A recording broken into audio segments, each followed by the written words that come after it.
Disguise by Motionless in White. I have missed this album on the day of release and never really had proper time to listen to it and review it, but since a lot of you have been asking me to do so, I decided that I'm going to listen to it and review it anyway, even though it's kinda late. I generally don't find this band in my league. I avoided them for a long time ever since the record Reincarnate became kinda old for me, and well, thanks to you guys, I get to listen to them again. I started my introduction to Disguise with Undead Ahead 2, which I thought was very much in the mood of Ice Nine Kills, and well, that's not surprising considering Justin Morrow joining the band, who is an ex-Ice Nine Kills bass player. His touch is very apparent in this album. The epic strings with big open mix makes it a very likable and heavy experience. Same goes for other songs in the album, but I was generally surprised by the amount of variety that this band offers with Disguise. The songs feel fresh, despite being well in the comfort zone of Motionless in White sound. I thought this was a pretty well done experiment with the sound that didn't take away anything from the old sound, but just added more on top of it. Usual synths are still here, but the mood of this album is a little different, and I really like it. It's still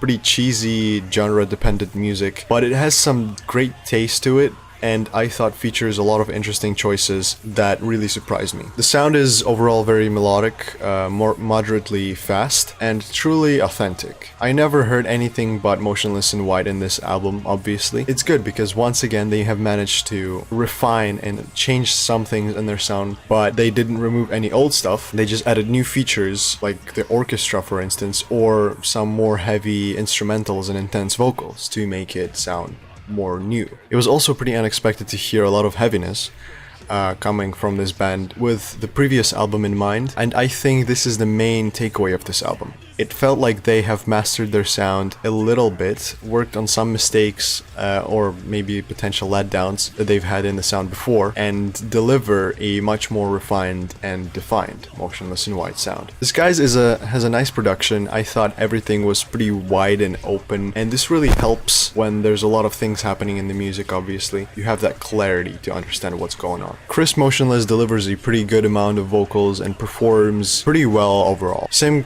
can be said pretty much about the rest of the band. I especially love the bass though, it's pretty sweet. And also I want to point out the great synth work. This is something that really adds to the sound and works with album perfect. Overall, my opinion of this album is kind of positive. I don't have any particular favorites or particularly bad songs in this record. All 11 of them felt very much on the same level of quality for me. Even though I liked it, this is still not my sound, not the sound I'm looking for in music. Therefore, it is very unlikely that I'm going to binge listen to the songs all the time now. But it's not a bad thing either, because it means that I will be able to eventually come back to this album with a more fresh opinion and take another look at Disguise. But other than that, I recommend this album for a listen. It's definitely worth it. I'm definitely pretty impressed.